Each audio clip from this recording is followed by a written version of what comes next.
Hello everyone, Kai here with you. I am doing this card as part of a blog hop between My Sweet Petunia and Technique Tuesday. Just in case you're wondering, I have sped up my video by 30%. I don't work this fast normally. So just so you're aware, to try and get the video to be a reasonable length of time. In any event, I'm using Distress Oxide inks for my background, and I'm using Technique Tuesday's Dandelion stamp. And the paper I'm using is Ranger Distress watercolor paper, and the reason being I wanted some texture for this card as well. And here I'm just applying the inks with the blending tools. Applying first the cracked pistachio. I guess I kind of go in the order of lightest to dark. In this case, the cracked pistachio being the lightest and the wilted violet being the darkest. And I apply the inks in a circular motion,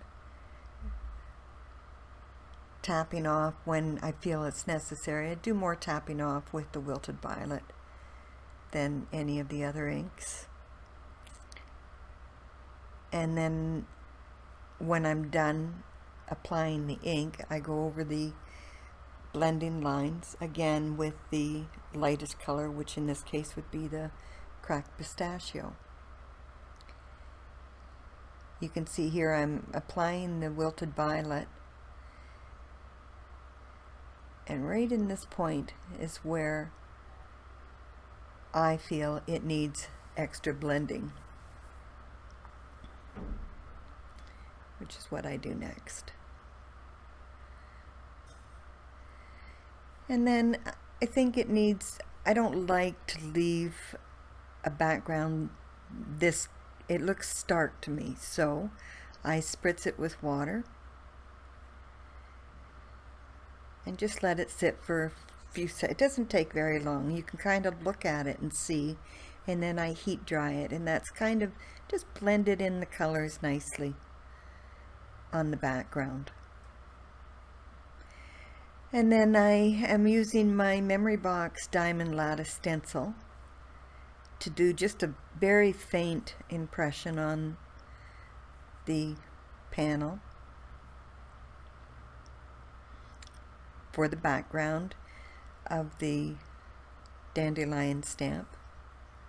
I just think it adds even a little bit more interest to the card. I spritz with water. I've taped this stencil down madly because it's kind of lopsided from me heating it previously, but we can always fix that.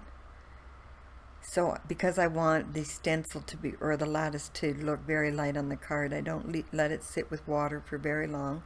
It doesn't take very long to do.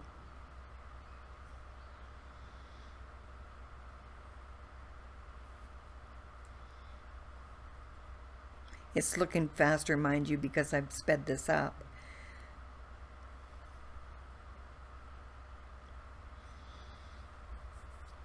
And once I have finished all that, I again use my heat gun just to make sure everything is dry before I proceed to my next step, which will be the stamping. And I'm using my mini Misti today and the magnetic bars from My Sweet Petunia.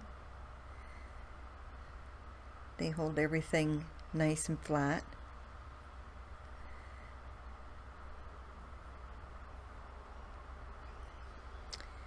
And first I'm going to use two of the dandelions on this card, which is why you'll think, why is she putting it in such a strange place? But there'll be two flowers. And I'll be using heat embossing. But first I will stamp using black ink. and then I will use Versamark over that and heat emboss with Nouveau embossing powder, which has a white sparkle in it. It's very pretty.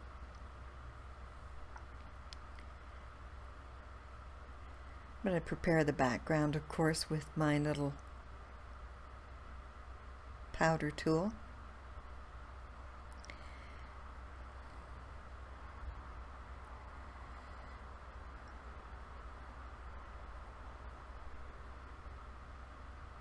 Because I'm stamping on a textured paper, it requires several stamps to get a good impression. I think I do it I might even do it 4 times here, I'm not sure. And then I proceed, before I move the stamp again, I proceed to heat emboss this flower. This is the nice thing about the Misti, you can do all of this in stages.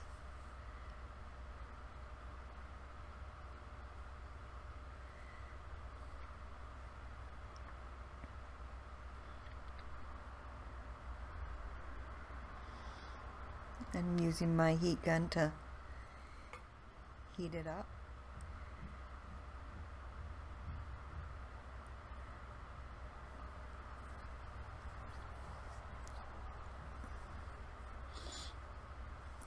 And then once this part is done, I'll be adding a sentiment. I'm going to use this as a sympathy card. We all need these from time to time. So I'll be stamping with the sentiment, of course, in the black ink, as well as the little florets, or I call them allergy spores, flying away from the dandelion.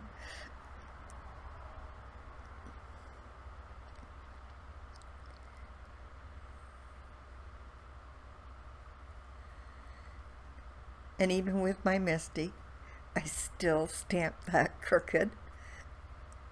But no fear, never fear, I should say. It was straightened when I die cut the panel. I just lined up my rectangle die so that the sentiment was straight before I die cut, as it didn't really matter where the flowers were. So there's always a way to fix something.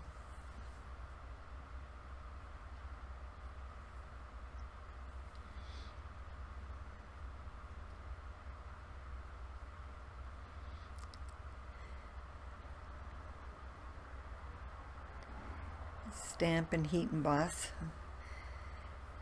the little flowerets, and now I'm going to do the same process for the inside of the card. Just have die cut a smaller panel for the inside, but I do the same process and use the lattice stencil as well.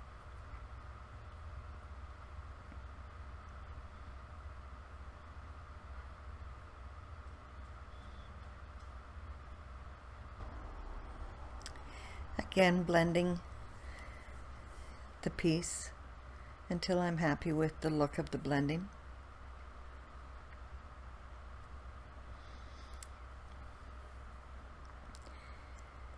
I'm putting it back in my Misti now to stamp the little verse from the Dandelion stamp set, which I also stamp in the black ink. It's quite a nice little set. It also has a birthday sentiment, so you could change this to a birthday card quite easily.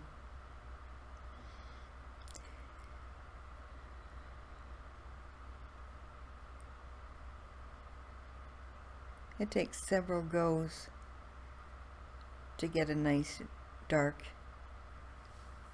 sentiment.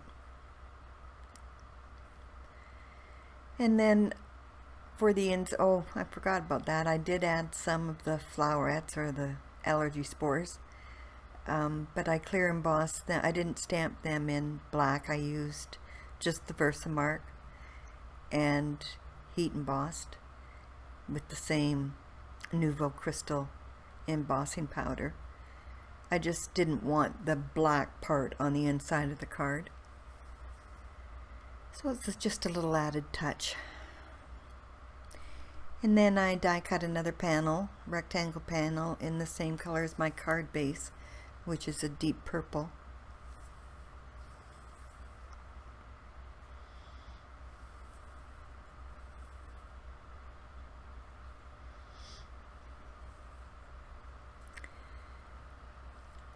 And add that to the inside of my card, which I'll show you here in a minute once I'm done doing the heat setting.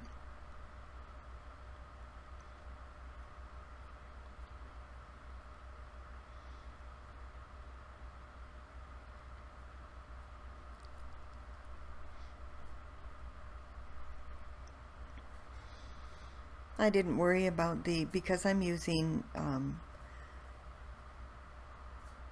archival ink, I didn't worry about the water when using the stencil.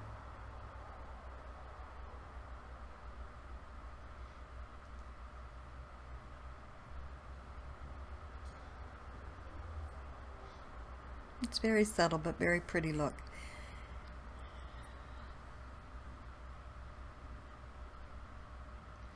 That is my craft mat in the background that I have cut into 4 pieces, which works a little bit better for me. And here's the finished card. I have added sequins to it, but they're not showing in the video. They're showing on the final card. And the inside. I hope you enjoyed this card, and I'll see you next time. Bye for now.